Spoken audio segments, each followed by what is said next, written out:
Senior सहाफ़ी और तज़ियाकार सुहेल वड़ाइच के मुताबिक दुनियाए तख़य्युल महल शरीफान शरीफ ख़ानदान के जानशीन नवाज शरीफ के नाम अस्सलाम वालेकुम। मेरे ताबे फरमान और होनहार बेटे, मुझे हवाओं ने खबर दी है कि आजकल तुम्हारी तबीयत ज़्यादा ठीक नहीं रहती। तुम्हारी अम्मी शमीम बेगम और मैं हर वक्त तुम्हारी दराज़े उम्री बखैर के लिए दुआएं मांग रहे हैं। कल कुलसूम बेटी भी बड़ी परेशान नजर आ रही थी। मैंने इसे बड़ा हौसला दिया। तुम्हारा छोटा भाई अब्बास शरीफ खत लिखते हुए मेरे पास ही ज़मीन पर बैठा मेरे पाँव दबा रहा है। वो सलाम भी कह रहा है और दुआएं भी दे रहा है। अभी वो मकई का एक भुट्टा लाया था और इसके दाने उतार उतार कर मुझे और तुम्हारी वालदा को खिला रहा है। 2 दिन पहले मैं अल्लामा इकबाल के यहाँ हाजिर हुआ था। मैंने इन्हें याद करवाया कि मैंने आपसे मुलाकात की थी। इन्हें मुकम्मल तौर पर वो मुलाकात याद तो नहीं थी, मगर फिर इन्हें वो ज़माना याद आ गया। अल्लामा इकबाल को इनके बेटे जावेद इकबाल ने तुम्हारा नाम लेकर बताया कि ये वज़ीर आज़म नवाज शरीफ का वालिद हैं, जिन्होंने मुझे सेनेटर बनवाया था। इस पर अल्लामा इकबाल के चेहरे पर मुस्कुराहट आ गई, मगर फिर अचानक इनके चेहरे पर फिक्रमंदी के आसार उभरे और मुझे नसीहत भरे लहजे में कहने लगे कि आपके ख़ानदान के लिए बहुत ही मुश्किल मरहला आ पहुंचा है। मैंने परेशान होकर पूछा कि इस मुश्किल से कैसे निकलें। अल्लामा इकबाल ने जवाब दिया, मेरे लिए तो आसान था, एक ही बेटा था जावेद, इसलिए मैंने इसके लिए ही नसीहतें की, जावेद नामा इसी के नाम किया। वसीयत में अपने अकायद और फ़लसफ़े के बारे में तलकीन की और जावेद इकबाल ने भी इसे बखूबी निभाया। जावेद इकबाल ने मुझे बताया कि आपकी औलाद में से नवाज शरीफ बड़ा था, आपके बाद वही आपका जानशीन बना। शहबाज शरीफ समेत सारे ख़ानदान ने आपके बाद इसे वालिद का दर्जा दिया, लेकिन अब अगला मरहला दरपेश है। नवाज शरीफ का सियासी जानशीन कौन होगा?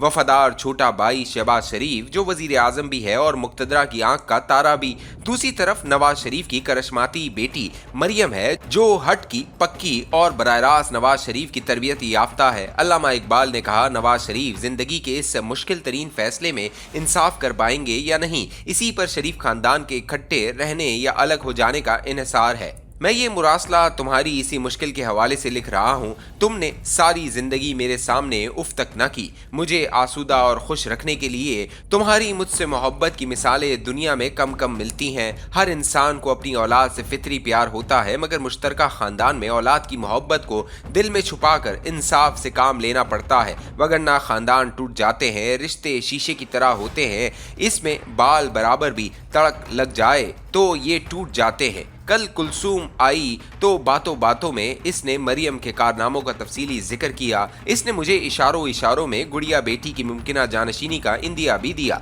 मैंने पूछ लिया कि शहबाज शरीफ के होते हुए क्या यह फैसला ख़ानदान को इकट्ठा रख पाएगा, तो दानिशमंद कुलसूम ने फौरन जवाब दिया कि फैसले में देखना यह होगा कि अवाम में मकबूल कौन है, नवाज शरीफ की सोच के करीब कौन है, किस में तवानाई ज़्यादा है, कौन इतना बहादुर है कि वो अपने मौक़िफ़ के साथ खड़ा हो सके और नताइज भुगतने के लिए भी तैयार हो। कुलसूम की बातों में वज़न तो था। मैंने खुद मुशाहिदा किया था कि मरियम ने कैद बहुत बहादुरी से काटी थी। मैंने कुलसूम को कहा कि शहबाज ख़ानदान में सबसे तजर्बाकार है। तजाकिस्तान एक मुश्किल मुल्क है, वहाँ मुक्तदरा की कबूलियत भी बहुत जरूरी है। लचक जितनी शहबाज में है, हमारे खानदान में किसी में भी नहीं। खानदान को इसने कई बार मुश्किलों से निकाला है। इसे नजरअंदाज करने से मुस्लिम लीग नून टूट फूट जाएगी। प्यारे बेटे, तुम्हें इल्म है कि मैं हज़रत मियाँ मोहम्मद बख्श आरिफ खड़ी शरीफ के कलाम सैफुल मुल्क का आशिक हूँ। जामी मुझे बाआवाज़ बुलंद जब इस आरिफ कामिल का कलाम सुनाता था तो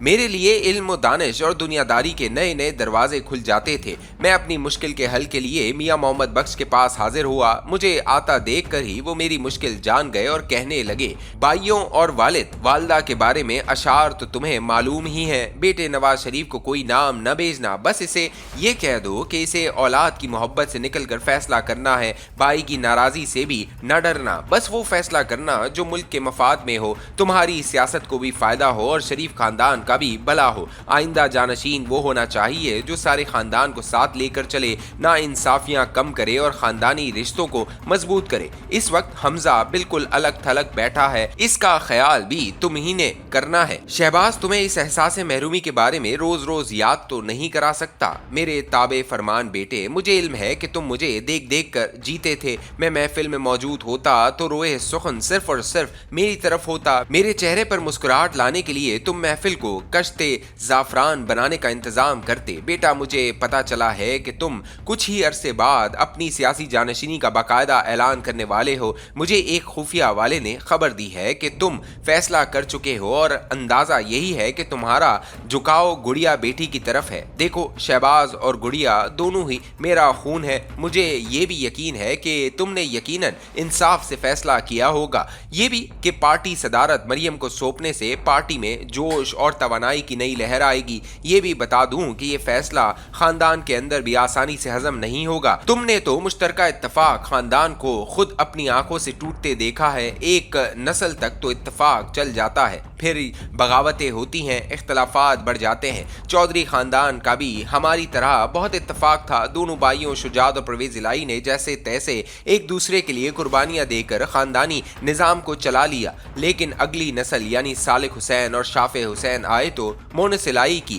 ان سے بن نہ سکی، بلکہ سچ تو یہ ہے کہ ان کی آپس میں باقاعدہ ٹھن گئی ہے۔ اتفاق خاندان بکھرا تو آج تک جڑ نہیں سکا۔ چودھری خاندان میں جو دراڑیں پڑی ہیں، ان کے بھرنے کا کوئی بھی امکان نہیں۔ شریف خاندان پہلے ہی 2 بھائیوں اور 1 بہن اور ان کے بچوں پر مشتمل ہے، اب اس کو مزید نہیں ٹوٹنا چاہیے۔ آخر میں تمہیں یہی نصیحت ہے کہ شہباز شریف کے ساتھ صلح مشورے سے یہ بڑا فیصلہ کرو۔ اس کی دل جوئی ہوگی، وہ اس وقت سسٹم کے اندر ہے، اسے اندر ہی رہنے دو۔ اگر اسے پارٹی میں ثانوی عہدہ دیا گیا تو اس کی سیکیورٹی حیثیت چھوٹی ہو جائے گی اور وہ وفاق کی حکومت میں کمزور سے کمزور تر ہوتا چلا جائے گا۔ سب اہل خاندان کو سلام، والسلام ابا جی میاں محمد شریف۔